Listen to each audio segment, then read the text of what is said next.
د هلکانو دا څلور خبرې په نجونو سختې ښې لګي. سلام، ستړي مه شئ، زموږ احساس انفو چینل ته پخیر راغلی.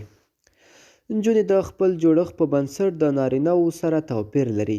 داسې شیان ډېر دي چې د نارینه‌وو لپاره به کوم خاص ارزښت او معنا نه لري، یا به نه ورباندې خفه کیږي او نه به هم ورباندې خوشحاله کیږي.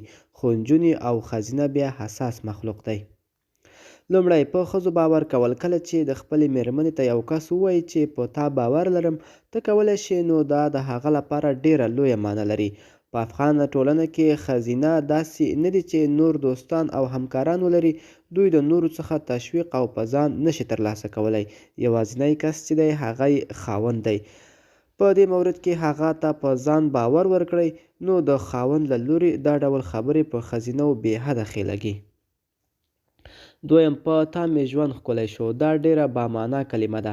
ښځینه غواړي په خپل موجودیت او خپل راتګ سره د خپل خاوند نارینه په ژوند کې مثبت بدلون راولي، او خاوند یې تل د دې بدلون غوښتونکی اوسي. خو که خاوند دا بدلون یاد کړي او خپلې مېرمنې ته په ښکاره دا ووایي چې د دې د راتلونکي سره یې ژوند ښکلی شو، دی نو د هغه وخت دی چې مېرمنې په خپل ځان وویاړي. دریم، ته له هر چا ښکلې یې. په دې باید قناعت وکړو چې ښځې ښکلا ته ډېر ارزښت ورکوي.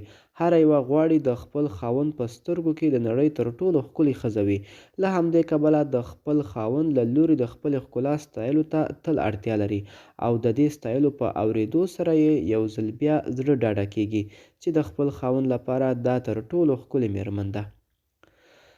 څلورم، په افغانستان کې ډېرې ښځې ټوله ورځ په کور کې وي، نه کار لري او نه هم همکاران. له همدې کبله د دوی ورځې په اوږدو کې یوازې وي چې څه ورباندې تېرېږي. ټول یې په زړه کې اچولي وي چې خپل خاوند ته یې بیان کړي. خو هغه خاوندان چې د ورځې په اوږدو کې یا د ورځې په پای کې د دوی څخه پوښتنه کوي چې ورځ یې څنګه تېره شوه، څه یې وکړل، څه یې ونه کړل، د خپلې مېرمنې زړه لاسته راوړی شي. ملګرو، خدای دې وکړي چې له ویډیو نه مو څه مطلب اخیستی وي. د لا ښکلو ویډیوګانو لپاره زموږ احساس انفو چینل سره اوسئ. تر بلې ویډیو ښه وخت.